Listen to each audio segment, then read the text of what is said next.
बच्चों नमस्कार। शिवाजी की पाठशाला में आपका स्वागत है। बच्चों आज मैं आपको दक्षता अभ्यास 1B करवाने जा रहा हूँ। देखिए पहला प्रश्न है इसमें, यदि x बराबर -3/5 और y बराबर √4/7 है तो जो नीचे प्रश्न लिखा हुआ है इसका मान निकालना है हमें।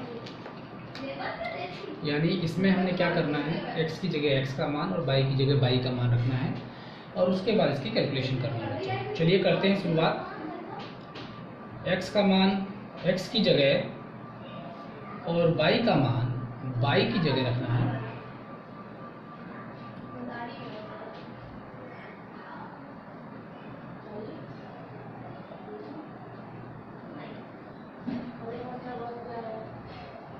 ठीक है बच्चों, इस प्रकार से हमने लिख लिया है। x की जगह x का मान, y की जगह y का मान रख दिया। अब इसको हम सॉल्व करेंगे तो आप देखते हैं कि माइनस से माइनस कैंसिल हो जाएगा क्योंकि ये दोनों परिमेय संख्याएं आपस में गुणा हो रही हैं। अब इसमें क्या होगा, यदि हम इसको गुणा करेंगे ये हो जाएगा 3 चौक 12 और 5 सत्ते 35 बच्चों। यहाँ पे -3/5 यानी 3/5 का निरपेक्ष मान क्या होगा, 3/5 ही होगा और 4/7 का निरपेक्ष मान 4/7 ही होगा बच्चों। अब यहाँ पर यदि 12/35 का निरपेक्ष मान देखा जाए तो 12/35 होगा क्योंकि निरपेक्ष मान हमेशा धनात्मक संख्या होती है। ऐसे ही यहाँ पे 3 चौक 12 और 5 सत्ते 35, इसका मतलब क्या हुआ बच्चों, ये दोनों के दोनों जो हैं यानी कि राइट हैंड साइड, ये है लेफ्ट हैंड साइड बच्चों और ये है right hand side. It means कि लेफ्ट हैंड साइड और राइट हैंड साइड आपस में इक्वल है। तो ये क्वेश्चन आपका सिद्ध हो गया कि ये दोनों आपस में इक्वल है। इसी प्रकार से एक क्वेश्चन और है, इसको देखिए, दूसरा क्वेश्चन है इसी का पहले का भाग। इसमें करना क्या है, x को भाग देना है बच्चों y से, उसी प्रकार से x को भाग देना है y से यहाँ पर भी। अब इनको देखना है क्या ये इक्वल हैं, तो x की जगह x का मान और y की जगह y का मान रख देंगे।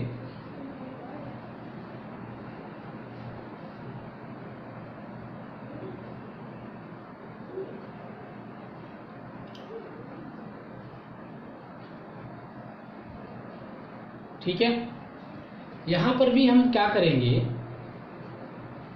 3/5 है और यहाँ पे जब भी हम भाग देते हैं एक परिमेय संख्या को दूसरे से तो हम गुणात्मक प्रतिलोम लिखते हैं। तो यहाँ पर गुणात्मक प्रतिलोम क्या होगा, इस संख्या का गुणात्मक प्रतिलोम 7/4 होगा। इस प्रकार से यदि हम इसको देखें, इसको ओपन करें, यानी कि 3/5 का आपका निरपेक्ष मान 3/5 हो जाएगा, यानी कि यहाँ से ऋण का निशान हट जाएगा क्योंकि धनात्मक हो जाएगा और इसका 4/7 हो जाएगा। ठीक है बच्चों, निरपेक्ष मान हमेशा धनात्मक होता है। यहाँ पर क्या है, ऋण से ऋण कट गया बच्चों और यहाँ पर आप देख रहे हैं 3 सत्ते 21 और 4 पंचे 20। इसी प्रकार से यहाँ पर क्या होगा, इसका गुणात्मक प्रतिलोम होगा और ये हो जाएगा 21/20 और ये हो जाएगा 3 सत्ते 21 और 5 चौक 20। तो आप देख रहे हैं left hand side and right hand side both are equal, दोनों की दोनों बराबर है।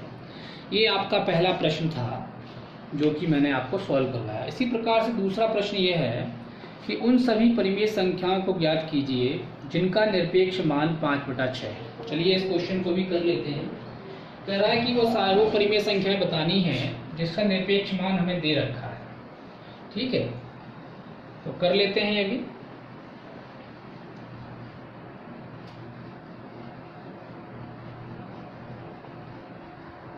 देखिए दूसरा प्रश्न ये है कि कह रहा है कि उन सभी परिमेय संख्याओं को ज्ञात कीजिए जिनका निरपेक्ष मान 5/6 है। तो 5/6 कौन कौन सी परिमेय संख्याएं होंगी जिनका निरपेक्ष मान होगा। तो आप देखिए, एक तो 5/6 का भी निरपेक्ष मान 5/6 होगा और एक ऋण 5/6 का भी निरपेक्ष मान 5/6 ही होगा। तो कहने का मतलब क्या है, यदि हम ऋण 5/6 को इसका निरपेक्ष मान लिखें तो 5/6, और इसी प्रकार से ऋण 5/6 का निरपेक्ष मान लिखें तो भी 5/6 ही होता है। बिल्कुल सही है बच्चों, ये दूसरा क्वेश्चन था हमारा। तीसरा क्वेश्चन है, उन परिमेय संख्याओं को ज्ञात कीजिए जिनका निरपेक्ष मान 0 होता है। अच्छा, निरपेक्ष मान 0 किन संख्याओं का होता है बताइए। उन परिमेय संख्याओं को ज्ञात करना है जिनका निरपेक्ष मान क्या है, 0 है। तो बताइए निरपेक्ष मान में 0 किसका होता है। तो 0 है, 0 को हम 0/1, 0/2, 0/3 और अनंत तक लिख सकते हैं। यानी कि यदि हम 0/1 का निरपेक्ष मान लिखें तो क्या होगा, आपका 0 ही होगा। यानी कि 0/1 को हम 0 ही लिखते हैं। कहने का मतलब 0 का निरपेक्ष मान 0 होगा बच्चों, ठीक है। अगला क्वेश्चन कह रहा है, निम्नांकित में कौन सी ऐसी परिमेय संख्याएं हैं जिन्हें शांत दशमलव संख्या में व्यक्त किया जा सकता है। शांत दशमलव संख्या में व्यक्त किया जाता है, ऐसी कौन सी परिमेय संख्याएं हैं। देखिए, मैं आपके सामने चौथा प्रश्न है और मैं वो सारी परिमेय संख्या लिख दे रहा हूं जो आपके इसमें लिखी गई है।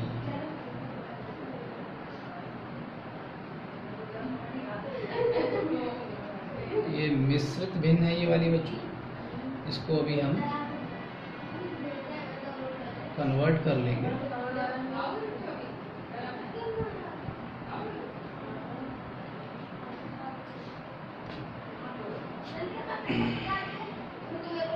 देखिए यहाँ पर हमें सिर्फ हर को देखना, सभी परिमेय संख्याओं के हर को देखना है, और हर को देखकर हम ये पता लगा सकते हैं कि इनमें से कौन सी वो परिमेय संख्याएं हैं जो शांत दशमलव में व्यक्त की जा सकती हैं। तो देखिए, शांत दशमलव में व्यक्त वही संख्याएं की जा सकती हैं जिनमें 2 और 5 हर में हो, जिनका अभाज्य गुणनखंड 2 और 5 हो, या 2, 5 दोनों हैं, ठीक है, 2 हो सिर्फ, या 5 हो, या फिर कि दोनों के दोनों हो। तो आप ये देखिए, इस 8 के अभाज्य गुणनखंड क्या होंगे, 2, 2, 2, यानी कि इसका अभाज्य गुणनखंड सिर्फ 2 है। इसका मतलब ये एक शांत दशमलव संख्या में बदला जा सकता है। यदि हम इसकी बात करें तो उसका क्या होगा, 5 होगा, 9 होगा। तो 9 जो है बेटा वो 3 और 3 होगा, तो इसका मतलब इसमें 3 आ गया। इसका मतलब ये शांत दशमलव में नहीं बदली जा सकती। 80 देखिए आप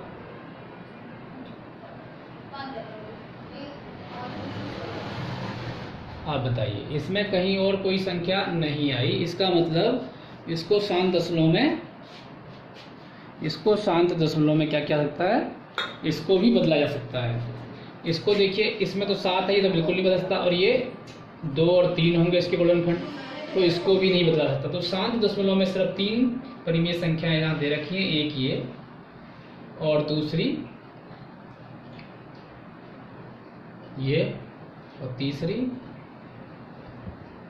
यानी और चौथी, यानी कि ये जो 4 परिमेय संख्या यहाँ दे रखी हैं इनको शांत दशमलव में बदला जा सकता है। हाँ बच्चों, इसमें इसको नहीं बदला सकता, ये गलत लिख दिया, ये नहीं है, ये तो हमने मना किया था, ये तो 3 आ गया ना, ये नहीं होगी। कहने का मतलब इसमें 11/8 हो गया क्योंकि इसमें 2 ही है गुणनखंड, उसके अलावा -33/80 हो गया, ठीक है। और इसके अलावा आपका ये भी नहीं होगी क्योंकि ये 3 आ गया इसमें, तो ये भी नहीं होगी, ठीक है। मतलब कहने का मतलब 2 ही हैं, एक तो ये वाली और एक ये वाली, यानी कि ये 2 जो संख्याएं हैं इनको ही बदला सकता है, 11/8 और -33/80। ये 2 ऐसी परिमेय संख्याएं हैं जिनके नीचे अभाज्य गुणनखंड यानी कि 2 और 5 ही है, इसके अलावा कुछ भी नहीं है। देखिए, इसमें 3 भी है, 5 भी है, 9 भी है, तो इसमें 5 और 3 है। इसमें क्या है, इसमें आपका 7 है, इसमें 2 और 3 है, ठीक है, तो ये दो परिमेय संख्या है। अगला क्वेश्चन भी इसी तरह का है, उसमें कह रहा है कि निम्नांकित में से किन किन परिमेय संख्याओं को अशांत आवर्ती दशमलव संख्या में निरूपित, इसमें अशांत पूछा गया है, अशांत आवर्ती। ये भी आसान है, इसमें कुछ नहीं करना, इसमें हम शांत वाले छांट लेंगे, जो बच जाएंगे वो अशांत वाले हो जाएंगे। तो देखिए आज गर्मी बहुत है बच्चों, और 3/5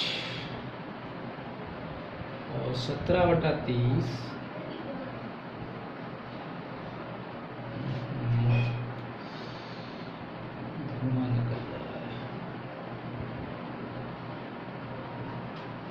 देखिए ये मैंने लिख दी है, यहाँ पर मैंने सारी परिमेय संख्याएं आपके सामने लिख दी हैं। अब इन परिमेय संख्याओं में ये देखना है कि कौन सी परिमेय संख्या ऐसी है जो कि अशांत परिमेय संख्या है। तो अशांत परिमेय, अशांत आवर्ती परिमेय, अशांत आवर्ती दशमलव संख्या में बदली जा सकती है। ठीक है, अशांत आवर्ती दशमलव संख्या में बदली जा सकती है। तो कौन कौन सी बदली जा सकती है? आप शांत वाली पहले इसमें छांट लीजिए कि शांत दशमलव में कौन कौन सी बदली जा सकती है। तो देखिए 5 वाली है, ये बदली जा सकती है शांत दशमलव में। ठीक है, इसके अलावा और देखिए, और शांत दशमलव में कौन सी है? ये शांत दशमलव में बदली जा सकती है। बताइए आप लोग भी बताइए कौन कौन सी बदली जा सकती है। तो देखिए इसमें शांत दशमलव में 3/5 बदली जा सकती है बच्चों। ठीक है, और इसके अलावा जितनी भी इसमें परिमेय संख्या दे रखी हैं ये सब की सब अशांत में बदली जा सकती है। क्योंकि देखिए इसमें 7 है, गुणनखंड इसमें 9 है, इसमें यदि आप करोगे तो क्या आएगा? 2 और 6, 6 नहीं, 2 और 15। ठीक है, 15 दूनी 30, और ये हो जाएगा आपका 3 × 5 = 15।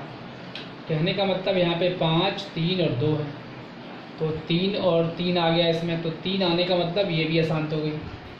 इसके गुणनखंड करो, 2 और 14 है, 2 और 7, तो देखिए यहाँ पे 7 आ गया, ये भी अशांत है। यदि इसके करोगे तो 2 से जाएगा नहीं, 3 दूनी 6, और नहीं ये भी नहीं जाएगा 3 से भी।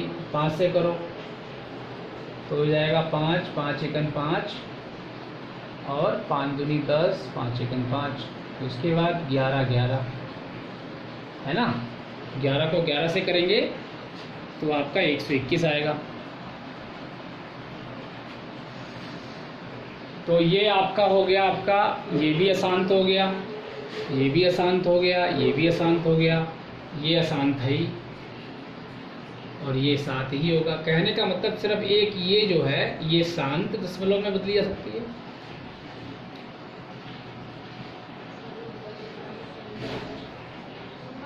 और ये जितनी भी आपके हैं सब अशांत में बदली जाएंगी। ठीक है, तो अशांत आवर्ती जो है दशमलव संख्या में बदला जा सकता है, जो जितनी बच गई है। ठीक है, एक को छोड़ के। अगला क्वेश्चन है, निम्नांकित परिमेय संख्या को शांत या अशांत दशमलव संख्या में व्यक्त कीजिए। अब इसमें क्या कर रहा है कि व्यक्त कीजिए, व्यक्त करना है हमको, एक एक को करके करना शुरू कर देना है कि कौन कौन सी हो सकती हैं, कौन कौन सी नहीं हो सकती हैं। ठीक है, देखिए 6 क्वेश्चन करते हैं।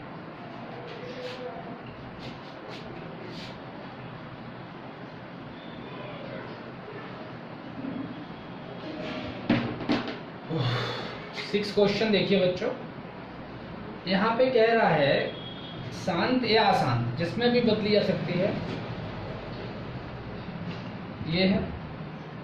अब ये जो परिमेय संख्या है ये किस में बदली जा सकती है? शांत में या अशांत में व्यक्त करना है इसको। ठीक है, -9/40 को हमें शांत या अशांत दशमलव में निरूपित करना है। ठीक है, तो निरूपित करने के लिए हम इसको क्या करेंगे? डिवाइड कर देंगे, है ना। चलिए डिवाइड करते हैं। देखिए बच्चों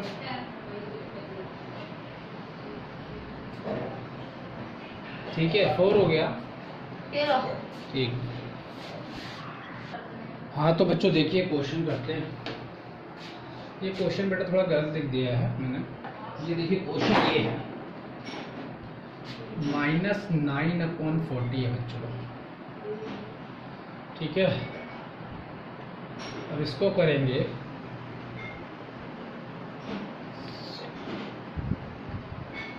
यहाँ दशमलव लेंगे तो एक 0 आ जाएगी। 40 दूनी 80 बच्चों। ठीक है, उसके बाद फिर एक 0 आ जाएगा। 40 दूनी 80 बच्चों, 0 2। ठीक है, 20 हो गया, फिर एक 0 आ जाएगा और 4 पंचे 20।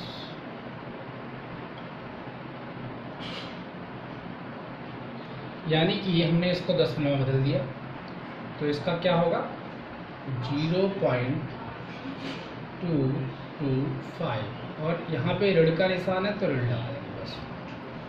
इस प्रकार से हमारा ये आंसर हो जाएगा। ठीक है बच्चों, तो एक क्वेश्चन तो ये हो गया। अगला क्वेश्चन देखते हैं। इसी प्रकार से सारे के सारे क्वेश्चन हो जाएंगे। अभी देखिए ये शांत दशमलव में है कि अशांत दशमलव में, बताइए। तो यहाँ शांत या अशांत दशमलव संख्या में व्यक्त कीजिए, ये लिखा हुआ है।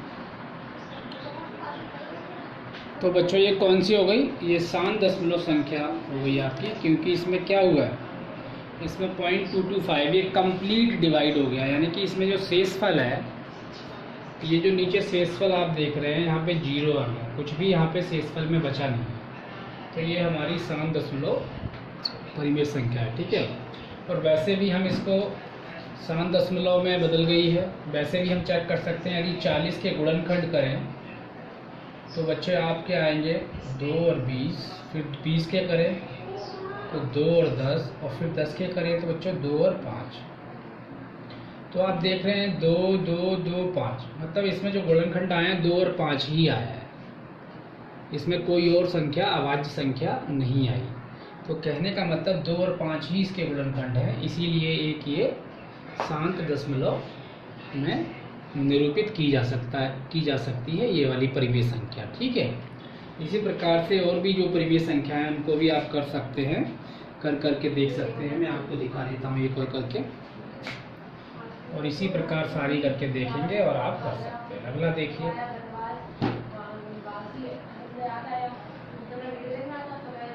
जैसे मान लीजिए ऋण 2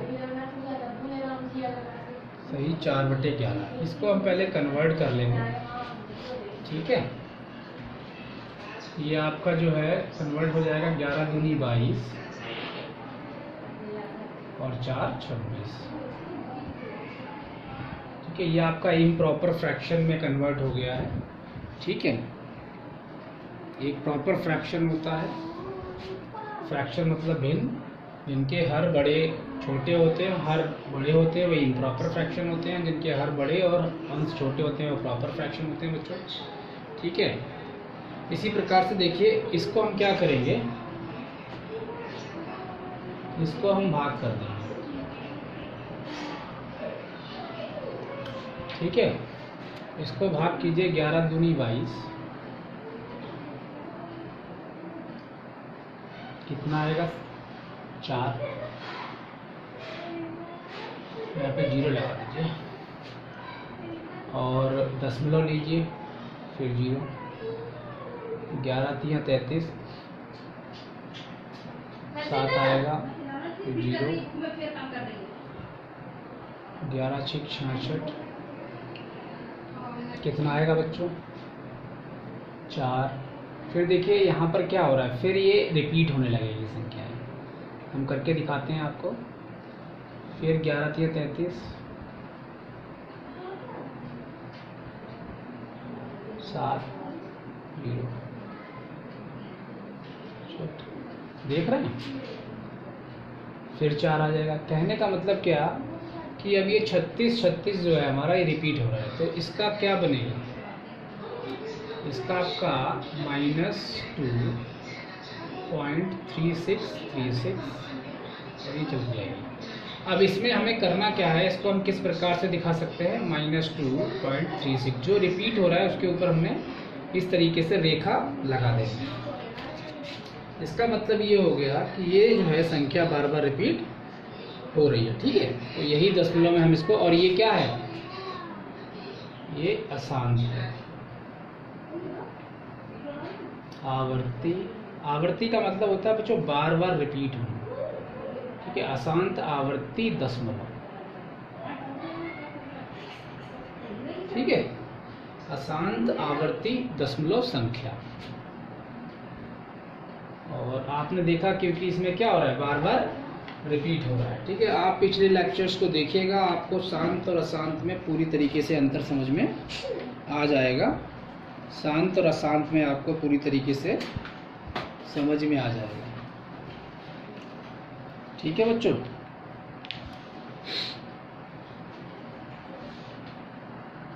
तो बच्चों इसी प्रकार से इसमें और भी कुछ क्वेश्चंस दिए गए हैं, उनको भी आप कर सकते हैं।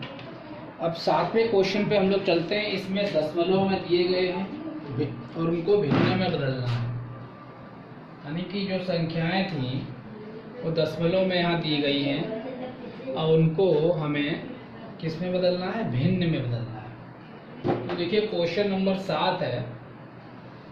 यहाँ पे पहला प्रश्न जो है वो क्या है बच्चों, 0.015। अब इसको हमने कन्वर्ट करना है भिन्न के अंदर। देखिए मैंने आपको एक तरीका बताया था कि जो दशमलव होता है, इस दशमलव के लिए हम 1 लिखते हैं और ऊपर जो हमारा अंक है 1 और 5 इसको लिखना है। इसके लिए दशमलव के लिए हम क्या लिखेंगे, 1 नीचे हर में। और ये जितनी संख्याएं होती हैं, जैसे 3 संख्याएं हैं, ये कितने संख्याएं नहीं, मतलब ये 3 डिजिट है, 3 अंक हैं। और यहाँ पे इन तीनों अंकों के लिए हम क्या करेंगे, 3 जीरो लगा देंगे, ठीक। तो ये हो गई। अब इसको हम सरल करेंगे तो ये हो जाएगा कितना, 5 तिया 15, 5 दूनी 10 और 0 0। तो इसका उत्तर क्या हो जाएगा, 3/200। इसी तरह से दूसरा क्वेश्चन देखिए, इसमें दिया हुआ है। इसमें क्या करना है, 0.84 है। इसको भी इसी तरह से आपने लिखना है। अंश में हो जाएगा 84 और नीचे हो जाएगा 100। फिर इसको काटिए, 2 चौक 8, 2 दूनी 4, 2 पंचे 10 0। फिर आगे काटिए, 2 दूनी 4, 2 एकन 2, 2 दूनी 4, 2 पंचे 10। आगे कटेगा नहीं, तो इसका मतलब इसका उत्तर क्या होगा, 21/25 हो जाएगा बच्चों। इसी तरह तीसरा देखिए, इसी तरह इसमें तीसरा क्वेश्चन 12.625 अपॉन, अब इसको कन्वर्ट करना है तो क्या आएगा, देखिए 12.625। अब यहाँ से दशमलव हट जाएगा और नीचे कितना आ जाएगा, दशमलव के लिए 1 और आगे यहाँ पर इसके दाएं में कितने अंक हैं, 1 2 3, तो 3 जीरो। दाएं में जितने अंक होते हैं उतने जीरो लगा देंगे, ठीक है। अब इसको काटेंगे आप, तो इसको काटिए, 5 दूनी 10, ठीक है। बचे कितने, 2, 5 25, बचा कितना 1, 5 दूनी 10, बचे कितने 2, 5 25, 5 दूनी 10 बच्चों, मतलब मैं 5 से भाग कर रहा हूँ और ये हमारा भागफल आ गया। ऐसे नीचे करूँगा, 5 दूनी 10 0 0। फिर आगे काटेंगे 5 25, फिर क्या होगा, देखिए 25 पूरा कट गया, 2 नीचे लेंगे, फिर 0 लेंगे, फिर 5 25, फिर 5 चौक 20 0। अब देखिए 505, अब यहाँ कितना रह गया, 505/40। फिर काटिए, 5 एकन 5, फिर 0, 5 एकन 5, 5 अट्ठे 40। आगे कटेगा नहीं कटेगा, तो 101/8। This is the right answer. तो 7 का कितना आया, 101/8। तो इस तरीके से हम पूरी की पूरी अभ्यास कर चुके हैं। ये चैप्टर आपका बच्चों समाप्त हो गया है।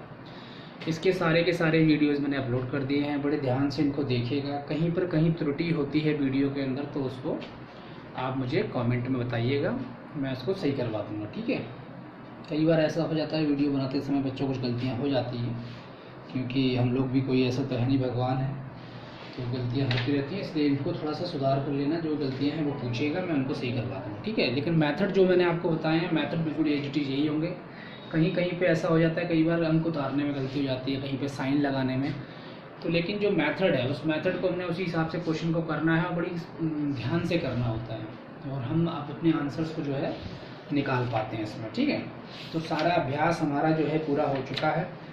पूरा का पूरा इसको ध्यान से देखिएगा, इसको करने की कोशिश कीजिएगा, और यदि कहीं समझ में नहीं आता है तो आप मुझसे पूछ भी सकते हैं, ठीक है बच्चों। अब आपकी यहाँ से जो दूसरा चैप्टर होगा जिसका है नाम वर्गमूल, उसकी शुरुआत हम कल से करेंगे, ठीक है। तो आज के लिए इतना बहुत है बच्चों। थैंक यू वेरी मच बच्चों फॉर वॉचिंग दिस वीडियो।